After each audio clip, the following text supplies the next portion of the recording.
a lot of people are terrified of making mistakes.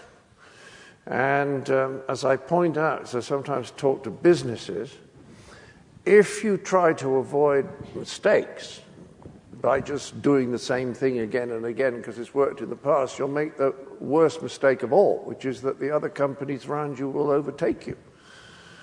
So not making a mistake will turn out to be a huge mistake. And Peter Drucker said that the greatest danger was rigidity, if people were too frightened of making mistakes. Because if you're going to do something new, some of those tries are not going to work.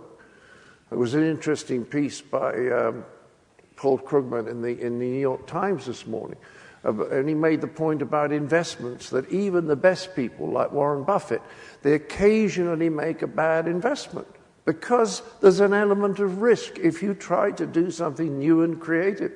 And a lovely theatrical director in London said that when he was rehearsing a show, if there wasn't a moment when he thought this could be a disaster, then it was never a great show.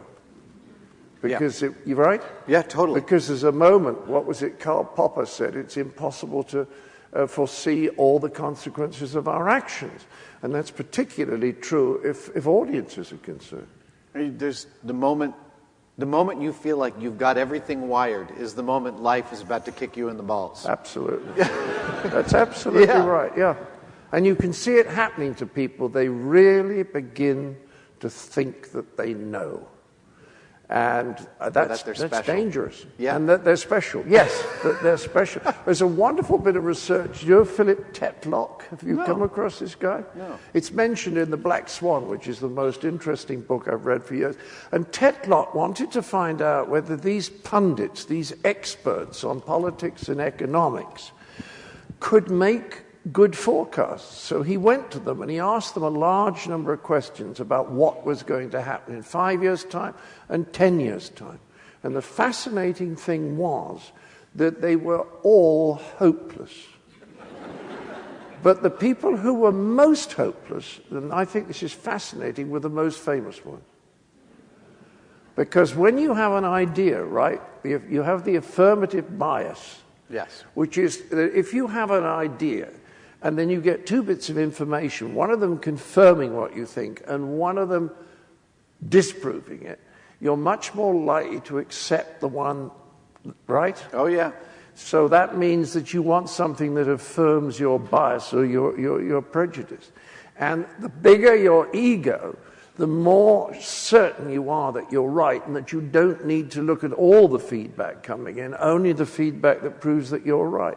And that's why they were the worst people. Totally hopeless at guessing anything. Anything. Yeah. And it's a lovely realization. I mean, this is what my third book's going to be about. It's going to be called Why There Is No Hope. You've been saying this on this book tour. I have, because I just got interested. It's not in this book, which, Where is that book? I left it in the dressing room.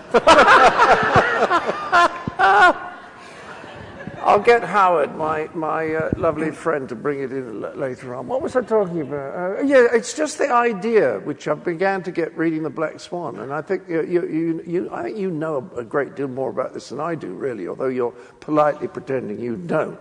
is that we don't know what's going to happen. And that I would go from there to another thing, because when I started to write a couple of books about psychology with my old therapist, who was really quite famous, I said to him one day, I said, what percentage of therapists in this country do you think that really know what they're doing? He said 10. He said 10%. And after that, every time I met someone that I thought this person is special, I said to them, how many people in your field know what they're doing? The lowest I got was 5. The highest I ever got was 20. Most people said 10 to 15. Thank you, Don. Most people said 10 to 15% of the people in their business really knew what they were doing. The rest of them just applied a set of rules, but if they didn't work, those rules, they're like me when the computer goes wrong. They don't know what to do next. You see what I mean? Yeah. And I think that that's an extraordinary thought, that 6 out of 7 people have no idea what they're doing. Well, and moreover...